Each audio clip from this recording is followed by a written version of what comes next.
고린도전서 3장 1절부터 3절까지의 말씀입니다. 우리 다 찾으시면 한 말씀씩 우리 교독을 하도록 합니다. 고린도전서 3장 1절부터 3절까지의 말씀입니다.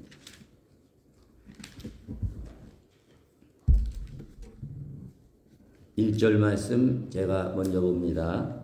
형제들아, 내가 신령한 자들 대함과 같이 너에게 말할 수 없어서 육신에 속한 자 곧 그리스도 안에서 어린아이들을 대함과 같이 하노라. 내가 너희를 스스로 보이고 밖으로 아니하였느니 이는 너희가 감당하지 못하였으니와 지금도 못하리라. 3절 같이 봅니다. 시작. 너희는 아직도 육신에 속한 자라. 너희 가운데 시기와 분쟁이 있으니 어찌 육신에 속하여 사람을 따라 행함이 아니리요. 아멘. 기도드립니다. 자비로우시고 은혜로우신 하나님, 오늘 주일 오후 시간에도 우리가 주의 은혜의 자리, 축복의 자리, 찬양의 자리, 기도의 자리, 성령 충만한 자리, 말씀의 축복이 임하는 귀한 자리로 인도하시니 감사합니다. 오늘도 말씀 사모하는 저의 심령 가운데 성령께서 강하게 역사하여 주셔서 말씀대 깨닫는 지혜가 임하게 하여 주시고, 그 말씀 들을 때 믿음이 자라나게 하여 주시고, 그 말씀 들을 때 잘못상을 깨닫는 회개의 영이 임하게 하여 주시고, 말씀 들을 때 내 삶의 근심, 염려, 두려움 다 사라지게 하여 주시고, 주님 평안과 주님 기쁨을 누리며 살 수 있는 귀한 은혜와 축복이 넘치는 이 시간이 되게 하여 주시옵소서. 예수님의 이름 믿고 감사하며 간절히기도 하옵나이다. 아멘. 할렐루야. 이 시간에도 하나님을 주시는 그 말씀을 통해 우리가 놀라운 은혜와 축복이 넘치게 될 줄로 믿습니다. 우리 옆에 보좌 바라면 인사하시기 바랍니다. 오늘도 말씀으로 큰 은혜와 축복이 넘치시기 바랍니다. 아멘. 나 그렇게 될 줄로 믿습니다. 우리가 지난 시간부터는 영적 성숙의 첫 번째 단계인 갓난 아이의 그 특징 가운데 두 번째 특징이 무엇인가, 이 말씀을 통해 우리가 은혜를 나누고 있습니다. 두 번째 영적 갓난 아이의 특징은 바로 경제의식이 강하다는 거죠. 그래서 오늘 본 말씀에 보면 두 가지 종류의 사람이 나온다고 말씀을 드렸죠. 한 사람은 영에 속한 사람, 또 한 사람은 어디에 속한 사람이요? 육에 속한 사람. 다시 말하면 세상에 속한 사람이 있다는 것입니다. 네, 이것은 다 예수 믿는 하나님의 섬기는 믿음의 사랑 가운데 이런 것처럼 구분이 된다는 거죠. 겉으로 보면 멀쩡한 예수 믿는 사람입니다. 겉으로 보면 목사인데, 겉으로 보면 장로님인데, 겉으로 보면 권사님 집사님인데 살아가는 삶을 보면 세상 사람들과 똑같이 살아간다는 것이, 그런 사람이 바로 육에 속한 사람인 거죠. 그러므로 육에 속한 사람, 세상에 속한 사람의 특징이 뭡니까? 그 마음속에 달려있다. 마음속에. 그 마음속에 뭐가 있습니까? 예수님은 믿는데 구원은 받았지만 그 마음속에 여전히 시기심이 남아있다. 그 마음속에 여전히 분쟁과 다툼이 있다는. 그래서 무슨 일만 있으면 싸우려 드는 거죠. 그래서 이런 사람은 그 안에 거룩한 하나님 성령님이 계신데도 불구하고 세상 사람들 살아가는 방식과 똑같이 살아가는, 거룩함이란 일도 없죠. 그냥 보면 저 사람이 세상 사람, 안 믿는 사람과 똑같이 살아간다는 것. 그럼 예수 믿고 구원받았는데 왜 그 사람 속에서는 그와 같이 다툼이 가득 차 있고 분쟁이 가득 차 있고 시기가 가득 차 있습니다. 그게 바로 어디에서 흘러나오는 겁니까? 바로 교만에서 나오는 줄로 믿습니다. 교만이 뭡니까? 남과 경쟁해가지고 그 사람을 짚고 올라서려고 하는 이러한 경쟁의식에서 나오는 마음이 바로 교만이다. 그래서 경쟁의식이라는 것은 다른 사람보다 내가 더 높아지고 또 모든 일에도 내 중심으로 하려고 하는 이런 욕심이 바로 경쟁의식이요, 교만이 되는 것이. 그래서 다른 사람보다도 내가 더 높아지려고 하고 더 관심을 받게 여기에 신경을 쓰면 이 사람은 예수 50년 믿어도 영적으로 영적으로 절대로 성장을 못한다는. 그래서 하나님을 보면 갓난 아이가 하는 것, 영적으로 갓난 아이와 똑같다는 것이죠. 그러면 하나님의 자녀인데 왜 이러한 교만에 차서 경쟁의식에 꽉 차 있을까? 거기는 두 가지가 없기 때문이라고 그랬죠. 첫 번째는 내가 누군지를 잃어버렸어요. 우리는 하나님의 자녀인 줄로 믿습니다. 근데 그 하나님이 어떤 하나님이 거룩한 하나님입니까? 자녀들 우리도 세상과 구별돼 살아야 되는데 그걸 잃어버렸다. 세상 속에 살다 보니까 나도 세상 사람과 똑같이 됐다는 거죠. 그래서 내가 교회 와서 예배 드릴 때만 하나님의 자녀란 것 생각나고 교회 문 밖에만 나가면 그 순간부터는 세상 사람과 똑같이 된다는 것이죠. 또 한 가지는 하나님의 내게 주시는 축복에 대해서 감사치 못하고 만족함이 없다는 거죠. 그러니까 이스라엘 사람들이 우상 숭배하고 똑같아요. 하나님이 놀라운 내가 축복을 주었는데도 하나님을 모르는 이방 사람들 바라보니까 나보다 어떻게 더 잘 사는 것 같다는 거죠. 그러니까 하나님도 섬기고 우상도 섬겨야겠다. 그래서 우상 숭배의 죄에 빠지는. 오늘 신앙생활하는 오늘 나도 똑같다는 것이죠. 바로 하나님이 내게 주신 것을 만족하지 못하니까 하나님을 통해서 받아야 될 축복을 세상을 통해서 받으려고 하니까 다른 사람들 부러워하게 되고 다른 사람 칭찬받는 것처럼 나도 칭찬받고 다른 사람 유명해진 것처럼 나도 유명해지려고 별짓거리를 다 한다는 것이죠. 참 하나님의 자녀는 여러분과 저는 어떤 상황에서도 이 경쟁은 나를 망하게 한다는 거 잊지 마시고 늘 정말 깨끗하고 겸손한 마음으로 누구든지 서로 섬기면서 살아갈 수 있는, 그래서 하나님을 통해서 복을 받으시고 하나님을 통해서만 능력 받으시는 상 받는 정말 성공적인 사람들 되시기를 주의 이름으로 축원드립니다. 여기까지가 지난 시간에 우리가 은혜 받은 말씀의 요약입니다. 창세기 27장부터 34장까지 보면 야곱의 생애에 대해서 자세하게 말씀을 하고 있죠.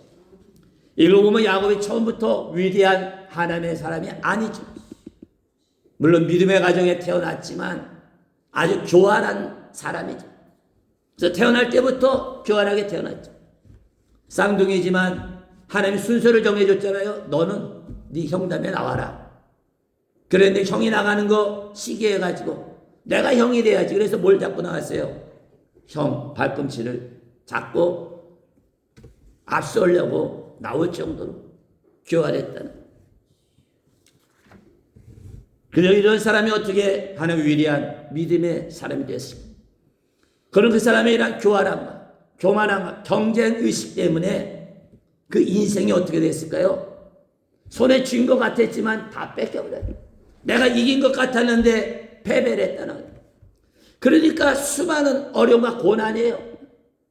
내가 저 사람을 속여서 꺾어버리고 내가 움켜진 것 같았는데 다가오는 것은 복이 아니죠.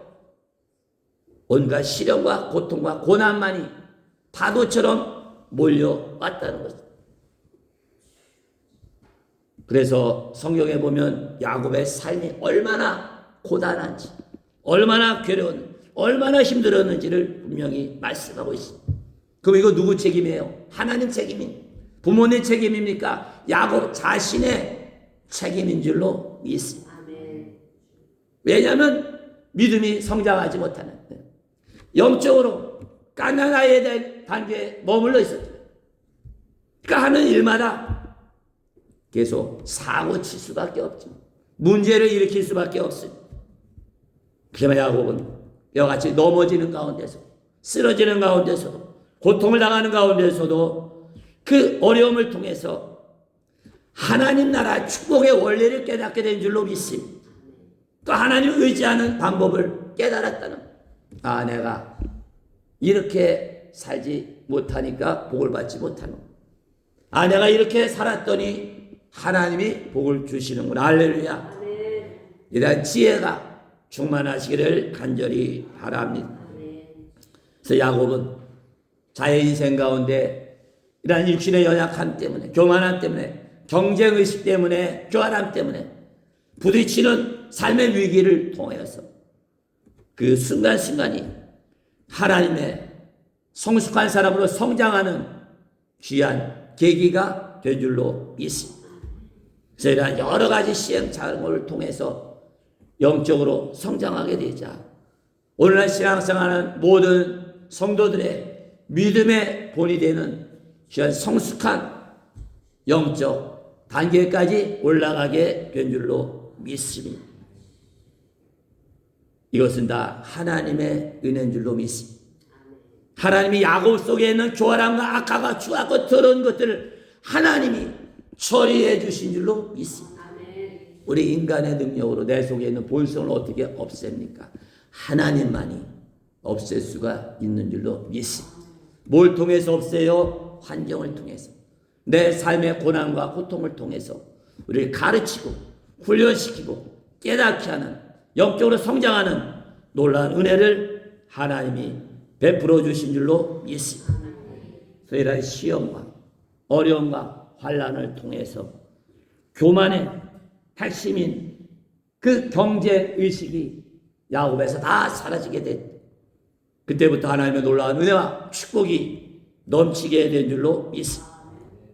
그 야곱의 삶 가운데 첫 번째로 위기를 가져온 사건이 뭡니까? 우리가 잘 아는 거죠. 바로 형이 갖고 있는 장자권이 너무나 욕심이 나가지고 그것을 얻기 위해서 속였잖아요.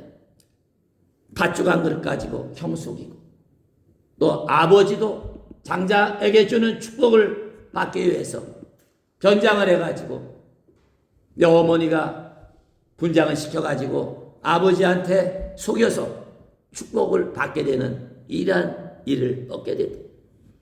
이걸 통해서 인간이 자기의 욕망에 가득 차고 욕심에 가득 차면 부모도 없고 형제도 없고 눈에 뵈는 게 없다는 것을 알 수가 있어요. 눈에 뭐만 보입니까? 돈만 보인다는 거죠. 안타깝게도 오늘 신앙생활하는 사람들, 교회 안에도 이런 사람들이 차고 넘친다. 참 감사한 것은 우리 교회는 이런 분들이 한 명도 없는 줄로 믿습니다. 얼마나 감사한지 몰라요, 그죠? 교인이 1000명이 모자라요. 그 안에 일하지 다 양의 털을 쓴 이리 떼들이 우글거린다면 그 속에 경쟁의식으로 가득 차 있다면 거기가 과연 거룩한 하나님의 임재가 축복이 임하겠냐는 거죠. 영광이 떠난다는 거죠. 그래서 예수님이 이 땅에 사역할 때 바리새인들이 얼마나 신앙생활 잘했습니까? 금식도 하루에 2번씩 하고 11조도 절제하게 하고 근데 그 속에는 뭐가 있어요? 무덤 속이라고 그랬잖아요. 왜? 속에 경쟁의식이 있다는 하나페라가 예배드리면서도 눈이 아니라 눈깔이 돌리는 거죠. 어떻게 하면 내가 남보다 더 많이 가질 수 어떻게 하면 더 짓밟고 올라갈 수가 있는 거예요. 그렇지만 이것은 절대로 하나님의 방법이 아닌 줄로 있습니다. 결국 이 일 때문에 교활함과 아버지를 속이고 형을 속인 일 때문에 큰 위기를 겪게 고생을 겪게 되죠. 이 일 때문에 형에게 원한을 사서 형이 동생을 죽이는 살인 그게 일어날까봐 야곱의 어머니가 야곱을 피신시키잖아요. 그래서 저 라반의 집으로 도망을 치게 되죠. 근데 놀라운 것은 외삼촌 집으로 도망가던 가운데 날이 저물어서 길에서 돌베개를 입고 자는 그 자리에 하나님을 만나는 놀라운 은혜를 받게 된 줄로 있습니다. 그 자리가 어디야? 광야인 줄로 있습니다. 그 도망치는 마음이 얼마나 떨렸겠어요. 이 형이 알고 나와서 나 칼로 등 찌르는 거 아니에요. 아무것도 없지가 않은데 사나운 늑대는 덤비지는 않고 강도나 만지나 외삼촌 집 가면 외삼촌이 나를 환영이나 할까? 이와 같이 거짓말하고 악한 짓을 저질렀지라도 하나님은 야곱을 통해 영광 받으시고 하나님의 뜻을 이루기 위해서 그 광야에 절망하고 낙심하고 있는 야곱에게 꿈을 통해서 만나주시는 놀라운 은혜를 베풀어 준 줄로 믿습니다. 꿈에 하나님을 만난 야곱은 꿈에서 깨자 거기서 돌을 갖다 놓고 서약을 하죠. 하나님, 바로 이 자리가 아무것도 없는 자리인 줄 알았는데, 광야인 줄 알았는데, 나밖에 없는 줄 알았는데, 나 버림받았는 줄 알았는데, 하나님은 나를 사랑하시는구나. 나를 붙잡아 주시는군요. 감사합니다. 그래서 하나님 앞에 약속을 하죠. 앞으로 내가 모든 것을 다해 하나님을 섬기겠습니다. 내 소득의 11조를 하나님 앞에 바치겠습니다. 아멘. 자, 이렇게 하나님을 만나고 하나님 앞에 섬기고 또 순종하겠다고 서약을 했으니, 그러면 그 이후에 야곱의 삶은 어떨까요? 꽃길이 열려야 될 거 아니에요, 그죠? 하나님을 만났는데, 하나님 앞에 약속을 했는데, 그렇지만 야곱을 기다리고 있는 건 뭡니까?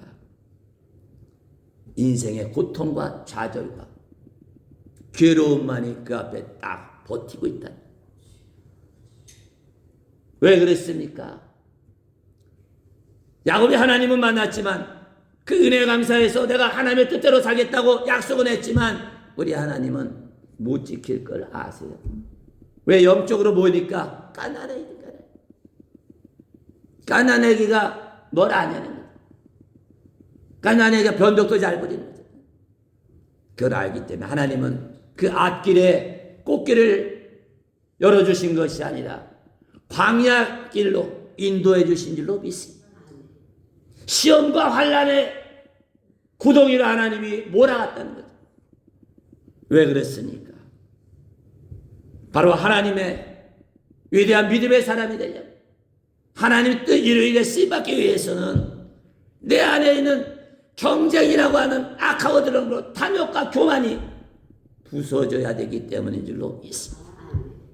그래서 우리 속에 교만, 욕심, 탐욕, 그것을 없애는 방법은 하나밖에 없죠.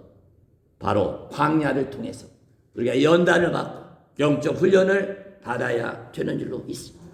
하나님은 이와 같이 남의 것 뺏으려고 하고 경쟁하려고 하고 이런 교활한 짓을 하는 이런 야곱을, 겸손한 사람, 섬기는 사람, 또 축복을 다른 사람 받게 하는 축복의 통로로 만들기 위해서 야곱을 특별한 곳으로 데려가죠.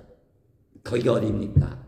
야곱의 외삼촌의 집, 라반의 집으로 하나님이 인도해 주신 줄로 있습니다.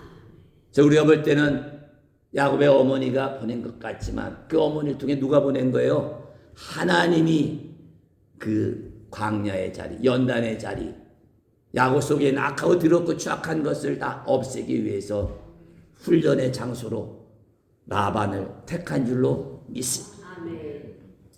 그래서 거기 간 야곱은 죽을 고생을 하잖아요. 라반 삼촌 집에서 무려 20년 동안 머슴 노릇하잖아요. 낮에는 오죽도 없으니까. 밤에는 또 춥죠. 중동 지역이기 때문에. 제대로 잠도 못 자면서 그 삼촌의 그 많은 가축대를 내일처럼 돌고. 그뿐만이 아니죠. 이 외삼촌은 어떻게 보면 야곱보다도 더 야가 빠진 인간이죠. 왜 그랬습니까? 20년 동안 일한 동안에 월급을 약속한 것을 10번이나 바꿨다는 거죠. 내가 월급 200만 원 줄이라 하고서 돈 받을 때가 되면 100만 원밖에 안 줘. 때로는 뭐 없으니까 이번엔 그냥 넘어가라. 땡겨놔도 주지도 않고. 품삯을, 노동의 대가를 갈취까지 당했다. 이 정도 되면 야곱은 삼촌과 무슨 관계가 돼야 돼요? 원수 관계가 되죠. 일을 바닥바닥 가면서 두고 보자. 저게 외삼촌이 아니라 원수가 저기 있구나. 내가 반드시 갚아주리라.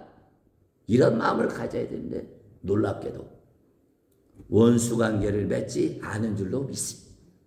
웬만하면 거기서 도망칠 수도 있죠. 삼촌 큰 거 뒤져가지고 그동안 내가 못 받은 돈 다 챙기고,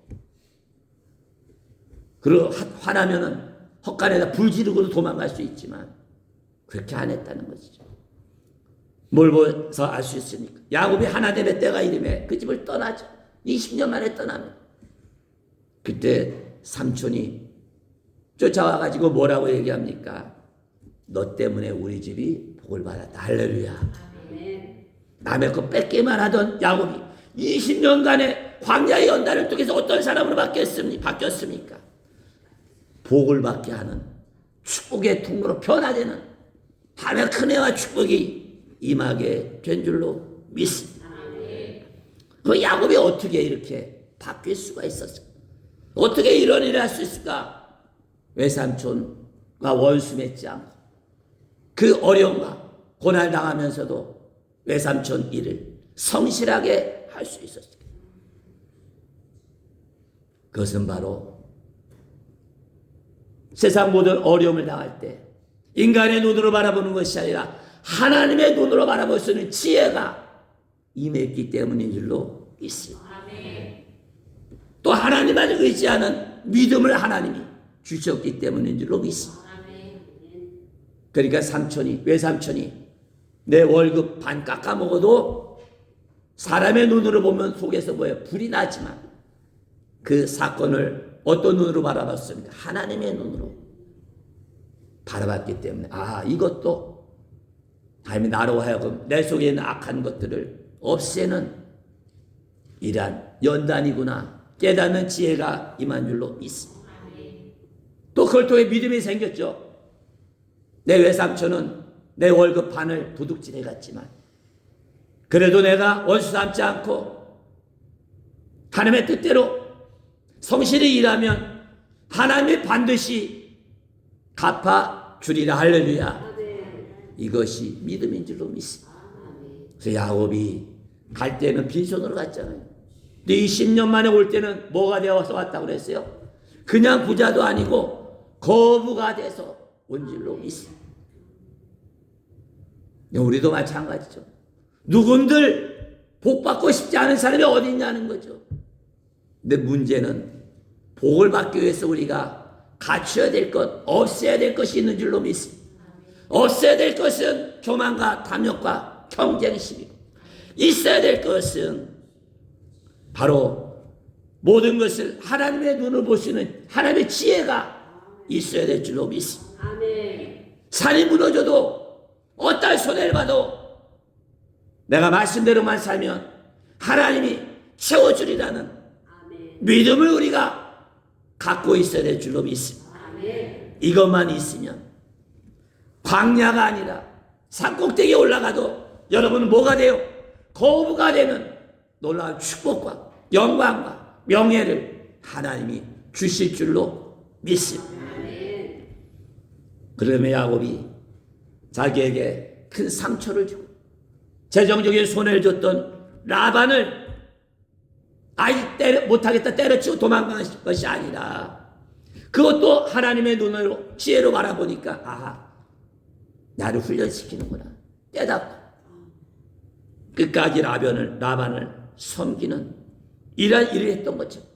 여러분과 저도 이러한 광야 같은 세상을 살아가면서 나를 인정하고 나를 칭찬하는 사람만 가까이 하는 것이 아니라 나를 속이고 나에게 괴로움과 고통을 주는 라반 같은 사람들까지도 겸손히 섬길 수 있는 축복의 통로가 되시기를 주의 이름으로 축원드립니다. 저를 괴롭혔던 악한 인간이 우리의 섬김과 겸손함과 중보기를 통해서 당신 때문에 내가 복을 받게 됐습니다. 인사를 받을 수 있는 축복의 사람 되시기를 주의 이름으로 축원드립니다. 오늘 말씀을 마무리합니다. 성도 여러분, 하나님 나라의 본질이 뭐라고 생각합니까? 그거는 연약함 가운데 강함이 있는 줄로 믿습니다. 왜 그랬습니까? 사람의 눈에는 가시예요. 나를 괴롭히는 거, 고통이 있는 것이지만 하나님의 눈 지혜로 보면 그것이 은혜가 되기 때문인 줄로 믿습니다. 그래서 하나님의 눈으로 보면 하나님의 지혜를 가지고 보면 내가 절망할 수밖에 없고 좌절을 할 수밖에 없지만 거기서 뭘 볼 수 있습니까? 소망을 보는 눈이 열리는 줄로 믿습니다.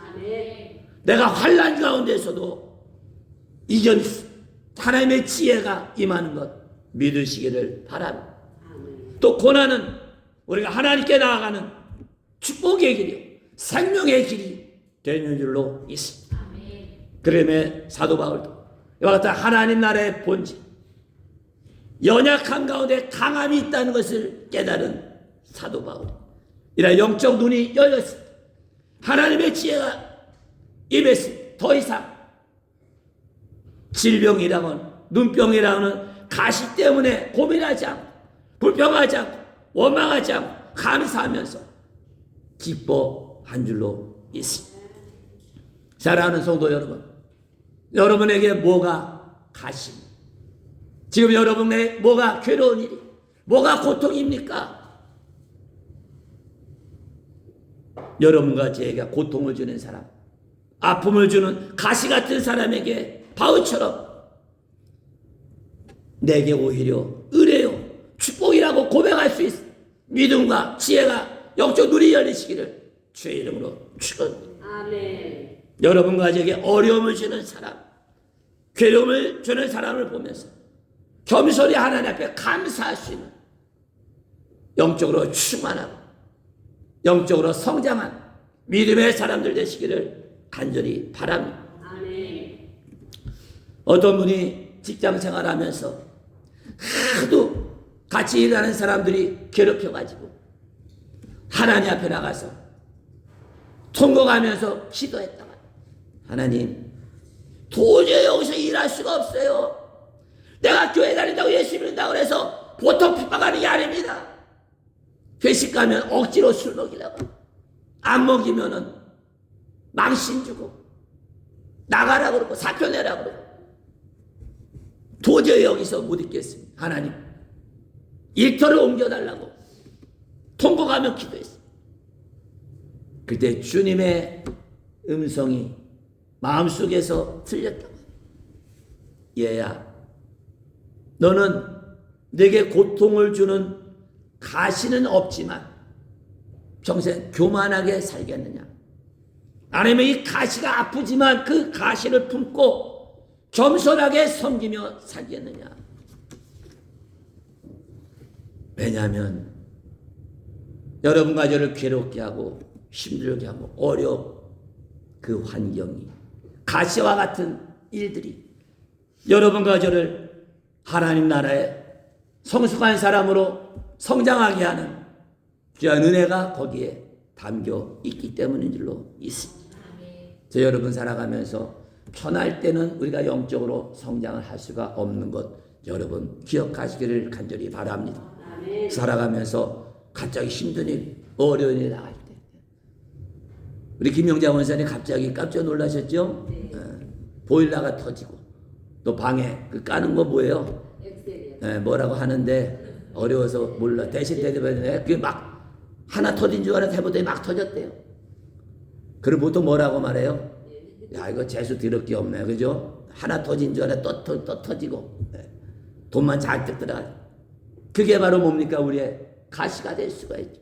정말 이런 일을 통해서 우리에게는 오히려 우리가 영적으로 성장하는 귀한 은혜가 임하게 되는 줄로 있습니다. 왜냐하면 그거를 감사할 수 있는 믿음과 또 그거를 축복으로 볼 수 있는 지혜가 임하게 될 때 이 가시가 우리에게 복이 되는 것 여러분 믿으시기를 주의 이름으로 축원드립니다. 이 시간에 결단하는 기도하기를 원합니다. 첫 번째는 제가 영적 가난의 단계에서 넘어가기 위해서 첫 번째, 나를 아프게 하는 그 여러 가지 가시를 통해 내가 영적으로 성장하게 되는 것 깨닫게 하시니 감사합니다. 어떤 가시 같은 환경에서도 감사하면서 겸손하며 섬기며 승리하겠습니다. 두 번째, 나에게 괴로움과 고통을 주는 사람 미워하거나 원망하지 않고 진심으로 섬기며 살겠습니다. 결단할 때 여러분 상관 이런 가시가 우리의 복이 되는 큰 하나님의 역사가 넘치시기를 간절히 바랍니다. 우리 복음성과 우물가의 여인처럼 간절한 마음을 찬양하시고 뜨겁게 통성으로 기도합니다.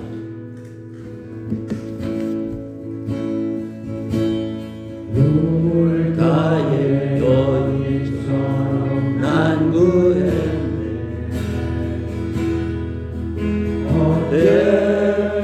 헛된 것들을 아멘. 그때 주님 내 세매와 생수를 마셔라. 세매와 예수를 막 아멘. 오 주님 세우소서. 나의 잔을 높이 들리다 채워주옵소서. 높이 듭니다. 하늘 양식 내게 채워주소서. 넘치도록 채워주소서. 넘치도록 채워주소서. 많고 많은 사람들, 많고 많은 사람들 찾았었네.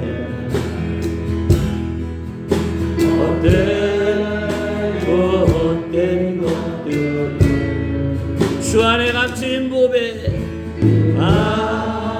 내가 주의 어떤 세상과도 비교할 수 없으니 난 예수 아멘. 오 주님 채우소서. 나의 잔을 높이 하늘 양식 채워주소서. 하늘 양식 내게 채워주소서.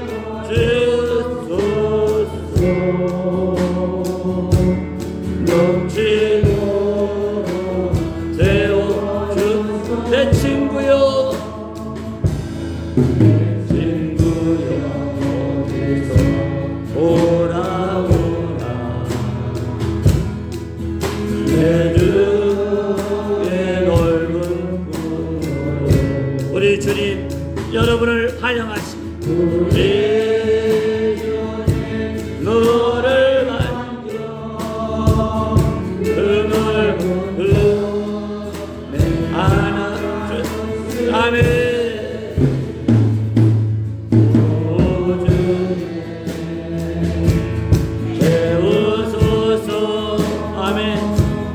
나의 잔을 높이 하늘의 시여한 것으로 채워주옵소서. 하늘 양식 내게 채워주소서. 넘치도록 채워 우물가의 여인처럼 나는 구했네. 우물가의 여인처럼 난 구했네. 헛된 것들을 내고 그때 주님이 말씀하십니다. 내 세매와 산수를 마셔라. 주님 하신 말씀 내 세매와 산수를 마셔라.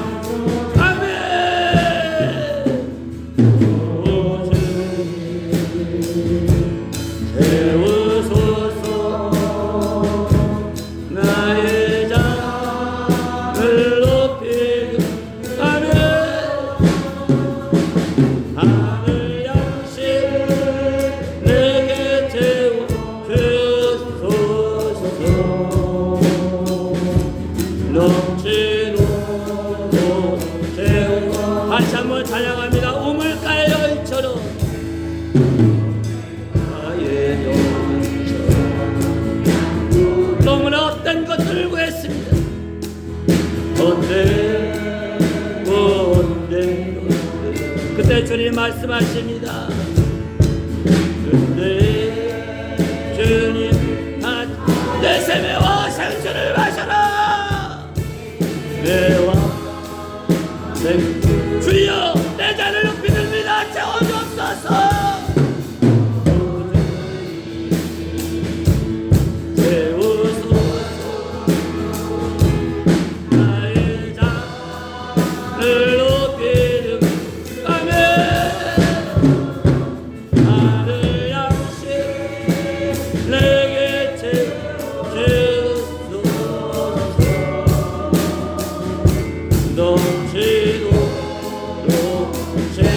다시 한번 찬양합니다. 우물가의 여인처럼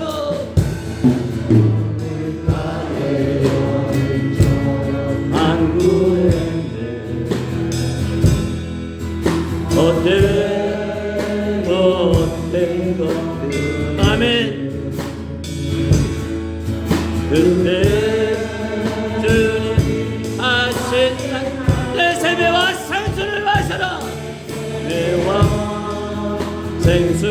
다 같이 손 들고 찬양합니다. 오 주님 채우소서.